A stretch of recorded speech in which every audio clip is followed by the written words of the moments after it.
Hey, welcome to CJS Biblecast. So glad you're here today. You know what I hate? I hate job interviews. Oh my gosh, I hate doing that. Hopefully I don't have to do that for a long time.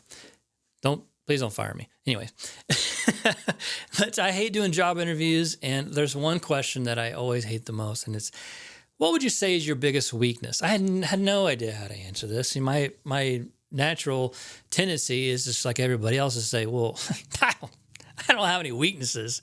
You got to be kidding me, right? I mean, look at me. I'm flawless. No, of course I got weaknesses, but it's like, which one do I lean into? It's like, well, I just love the Lord too much, I don't know. I don't know. We all have weaknesses though, and it's an uncomfortable question, but it's kind of the point. It's supposed to get you out of your comfort zone.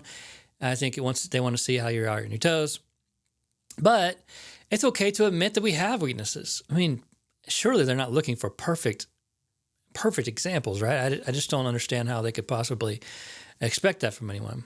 But with God's power working in us, even though we have weaknesses, they can become our strengths. And this is obviously the answer if you're a pastor that you're supposed to use to answer.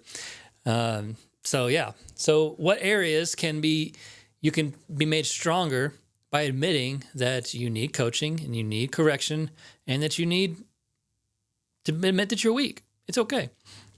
Paul accepted his limitations and areas of weakness. He was content because he knew that within his weakness, he gained opportunities for God's strength to shine as Christ's transforming power worked in and through his life. The wise apostle was even glad to boast about his weakness. That's what he said. He's glad about it. But because he knew that, he knew where he fell short, Christ's strength would help him excel. Let's read about when he writes about this. 2 Corinthians chapter 12, verse 9. Each time he said, "My grace is all you need.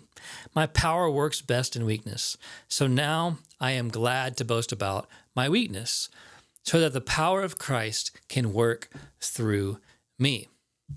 So whenever you're feeling too weak, or you're asked the same cringe-worthy question, be confident that Jesus is strong. There's no match for his almighty power. So lean into him, trust him, and know his strength is sufficient for you in your weaknesses, even if they're huge.